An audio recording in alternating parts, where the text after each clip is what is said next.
I do find that somewhat suspect and challenging. And then to end our show, we'll end on the other end of the spectrum, a piece of some controversial news that was made even more controversial by someone that you and I both know.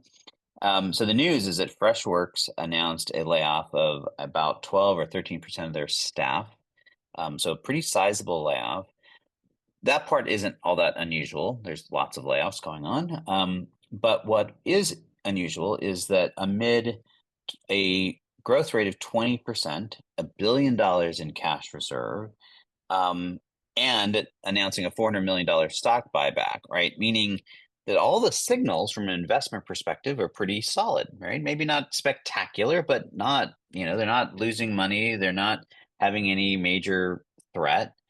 And yet they go through this layoffs. And to add some fuel to the fire, Sridhar Vembu, who is the CEO of Zoho, someone who you and I both know and have met several times, went on Twitter and basically blasted the heck out of Freshworks for doing this. And if you aren't familiar with Zoho, they are, part of their ethos is they're private. They're very deliberately private. They go out of their way of saying they're private because it allows them to invest in their people.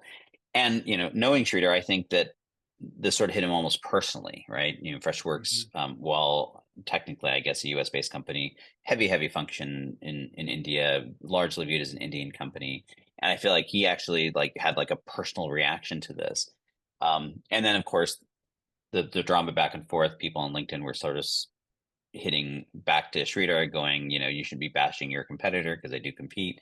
And it was just sort of the drama going off. But I thought it was a fascinating, mostly because I think it's a real conversation that people should be having. It's is a company that is doing well, is profitable, is making money, is growing. Is it appropriate for them to do a layoff like that? I mean, I don't know how you reacted to any of it. Yeah, so I've been a hiring manager for the past decade plus at this point, and to me the hard part is why did you hire these people if you thought they were so expendable that you could get rid of 10% of them while the company is growing 20% per year? It's like something is really broken in your company, and either your hiring is very broken or your road to growth is somehow confused. And I'm not sure what the answer is, but it's not really a positive story to say that when you're growing that you're gonna get rid of the people who got you there, unless either your company can work on remote at this point and maybe you should be laying off half your company, or you just no, I'm just being honest here. It's as a business manager, I think if you're firing that many people or laying off that many people, there's something that has fundamentally changed at your company, or you're fundamentally confused about what made your company successful. Well, it is interesting, right? And I've long respected Zoho's approach to how they do it. A very, I guess you'd call it, human approach to business, which is fairly unusual in the tech industry. But by the same token, I think that there is a case to be made. I mean, Freshworks is while they do compete with Zoho in some ways, they're not completely competitive, and they're in a space that is filled with sharks. They're swimming in a sea of sharks. And there's a fair argument to be made that they are behind right now on adopting AI and embedding it into their platforms, and that they need to be making some serious, righting of the ship around that. Schroeder's point, however, I think was also super valid. He said, hey, you have this $400 million buyback. Why not put that $400 million into some growth initiative where you can keep these employees and actually build for the future?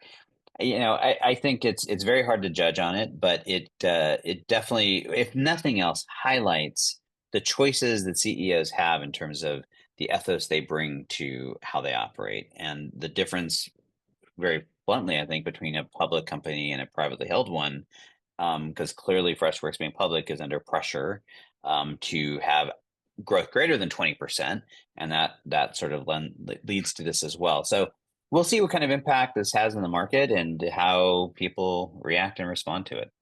Yeah, and I think there's a challenge there, both in that companies need to hire people with the expected growth mindset that the company has. If you're going to say we have to grow 20% a year, you hire people who are expected to improve themselves 20% per year, which is not an easy ask. But also, I think part of that is part of the having a good hiring process. Uh, the other thing is there's always a little bit of flux that happens in companies year after year.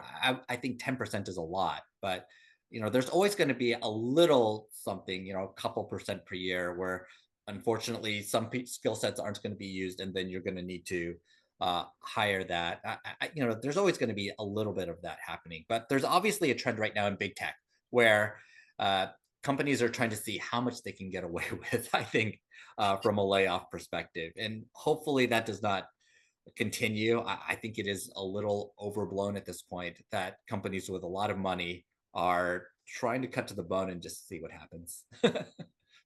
Yeah, I think it goes all the way back to where we started. I think that what you see is just a whole lot of mixed signals, and I think everyone is struggling to find the right pathway forward. And I guess between Zoho and Freshworks, I guess time will tell which one of them is taking that right approach. Yes, as both of them are quite successful right now. So we shall see.